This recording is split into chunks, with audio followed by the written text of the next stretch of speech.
So in this video, we're going to revisit our greedy algorithm for minimizing the weighted sum of completion times, and we're going to give a more robust, more general correctness proof that also accommodates ties amongst the ratios of the different jobs. The main reason I'm doing this is not because I think the result is so earth-shattering in its own right, but rather to give you further examples of exchange arguments in action, in particular outside of a proof by contradiction.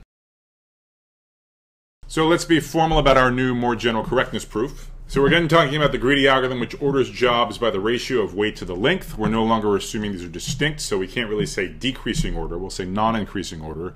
And ties can be broken any way you want. We'll prove the algorithm's correct no matter how the ties are resolved.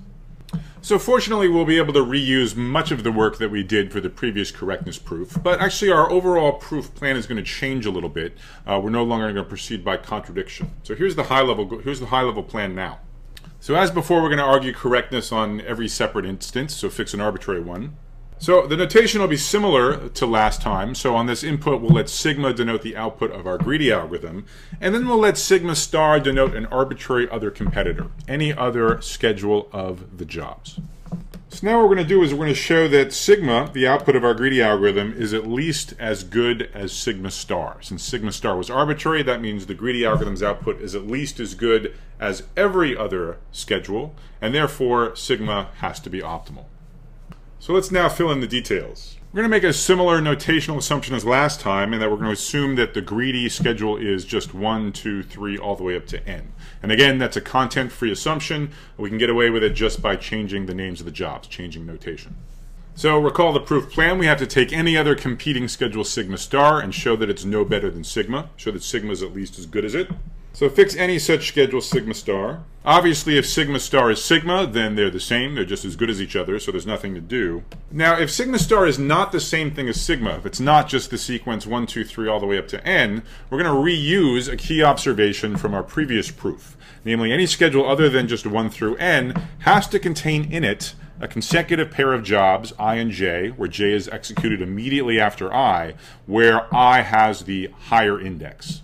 So now we argue similarly to last time. What does it matter that one job has a higher index than another? Well, that means it's further along in the ordering, which means its ratio can only be smaller. Remember, the ratios are non-increasing. They can only go down in the ordering. So higher index means lower ratio. But there may be ties, so we can't claim a strict inequality, just a weak inequality.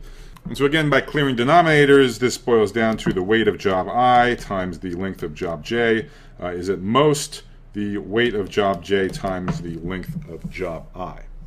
Now, the next thing I want you to recall from our previous proof is that there are nice semantics for WILJ and WJLI, namely as the cost and the benefit of exchanging jobs I and j in the schedule sigma star. So arguing as in the previous videos, we can claim that exchanging I and j from the schedule sigma star has a net benefit, that is a benefit minus cost, of WJLI. That's because job j's completion time drops by Li, minus WILJ. That's because job i's completion time increases by Lj with this exchange. And so this is non-negative. So in comparison with our previous proof, what the assumption of no ties bought us, it bought us the stronger fact that when we exchange I and j, in fact, sigma star gets strictly better. We get a better schedule than what we started with. Here with ties, that need not be true. If I and j have exactly the same ratio and we exchange them, then the cost equals the benefit, so the net change in the objective function is 0. So we can only claim that by inverting I and j, we don't make sigma star worse. It can only get better. It might stay the same. So let's see why that's good enough to nonetheless complete the proof. So what the previous slide gives us, it gives us a method of changing a schedule, massaging a schedule, so that it doesn't get any worse. It can only get better. Specifically, if we take any schedule sigma star, we take any adjacent inversion, by which I just mean 2 consecutive jobs with the higher one having a higher index. We exchange the jobs in any adjacent inversion, we get a new schedule, which can only be better. Sum of weighted completion times might be the same, but if it's different, it has to be smaller. So in our previous proof, we knew it was strictly better because we had no ties, and then our proof by contradiction said we were done. So what are we going to do now? What we're going to do is we're going to take this operation, which massages the schedule without making it worse, and we're just going to repeat it over and over and over again. Because actually, this operation has a second property. Not only can it not make a schedule worse, but it also decreases the number of inverted job pairs. And here by an inversion, I mean the same thing as when we counted inversions with the divide and conquer algorithm back in part 1. I just mean the job pairs somewhere in a schedule where the higher indexed one occurs earlier in the ordering.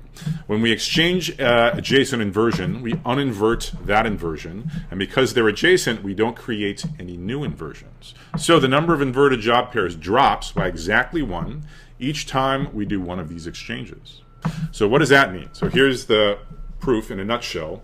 We take an arbitrary competitor, some schedule sigma star, and we find either it's the same as the greedy schedule. If it's not, there's an adjacent inversion, in which case we exchange it. We get a schedule that's at least as good, and fewer inversions. Either this new schedule is sigma, in which case we're done, or it's not, and then we find an adjacent inversion, and we exchange it. It only gets better, and we keep going. Why can this not continue forever? Well, the number of inversions can only be n choose 2 initially. That's if you start with the schedule n, n-1, n-2, all the way 1, if the jobs are initially backward. So we can only do this exchange n choose 2 times before we necessarily terminate with the greedy schedule 1 through n. At that point, what have we done? We've taken an arbitrary schedule sigma star, we've massaged it, making it only better and better and better and better, terminating with our greedy schedule sigma. What does that say? That says our greedy schedule sigma is at least as good as what we started with sigma star. So our greedy schedule is at least as good as this arbitrary schedule sigma star. So it's optimal. It's better than everything. So one final note before I write down the QED. For those of you familiar with the bubble sort algorithm, and it's totally fine if you're not familiar with bubble sort, but if you are familiar with bubble sort, you will recognize that essentially what we're doing here inside the proof, not in our algorithm, but inside our proof, we're applying bubble sort in effect to this arbitrary competing schedule sigma star. And by uninverting the inversions, we transform it into the greedy schedule, making it only better, thereby justifying as optimal our greedy algorithm schedule sigma.